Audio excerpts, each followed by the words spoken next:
Good morning, everybody. So with today's video here at Rattlesnake Conservation Park, I'm still on my holidays. I'm out for my hike. That's why I got the hoodie on. But let's talk about Prada Luna Rossa, launched in 2012, class as a citrus aromatic. I ended up doing this video years ago. We're probably close to a decade, but I wasn't really too keen on it back then. I thought it was all right, but let's take a relook at this one, shall we?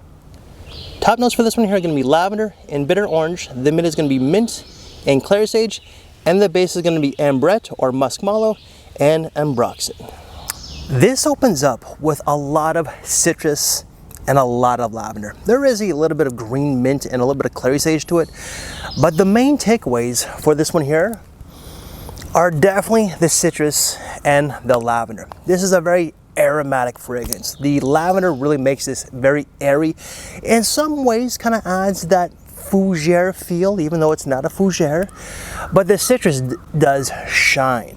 There is a little bit of mint to green it up while energize it at the same time, but it's the lavender, and lavender is like a calming note, kind of like calms down that mint a little bit, so it's not overly energetic. And the clary sage does add a little bit of a medicinal vibe. The base itself, you do get this musk, this Ambroxan. I feel like it's more of like a woody, musky nuance. There is this clean musk to it.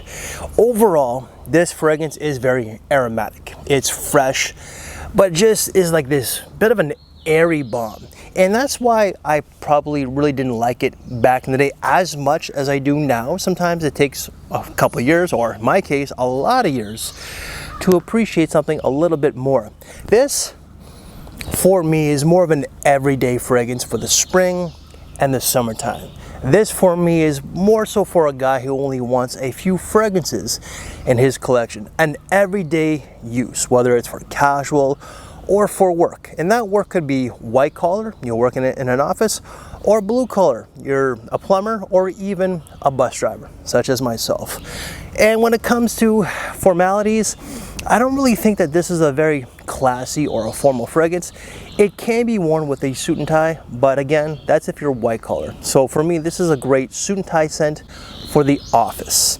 Longevity was actually not that bad. I got about 6 to 7 hours, and there is a bit of a sillage when it comes to this. The first hour there is this, for me, a large bubble when it comes to the projection. I would say like an hour to 2 hours tops. So you kind of have to watch your applications when it comes to this one. In my opinion, and this is probably just my opinion, and I'm more than likely wrong, I would say that this is like one of the best selling fragrances in the last 15 years. So some of these fragrances that are still sold retail, like Cool Water, Acqua di Gio, Hugo Boss, Boss Bottled, they're still doing very well. So those are like some all-time bestsellers, including Azara Chrome, which I love. I'm kind of on this kick of nostalgia, and in some ways, this fragrance does bring back a little bit of nostalgia, because when I reviewed it, it was a simpler time in the community. It wasn't so many like salesmen, influencers, and stuff like that.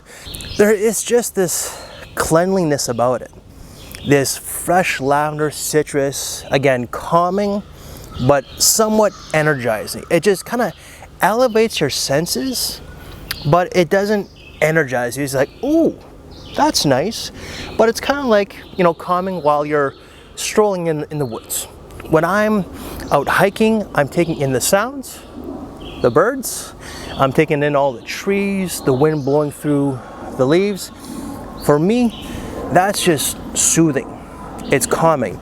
In some ways, it's this without the large amount of woods. The musk in this is very much me at the end of that hike, but overall, I think it's a great fragrance for the everyday dude. Someone who just wants a few fragrances in their collection.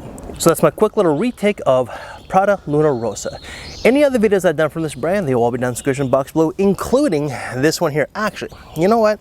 Because we're touching up on Prada Luna Rossa once again, if you want to see the initial video that I did so many years ago, check out right here. And if you want to see a smell rate on the brand, check out right here. And if you like this very video, the review, the outdoors, please drop me one of these.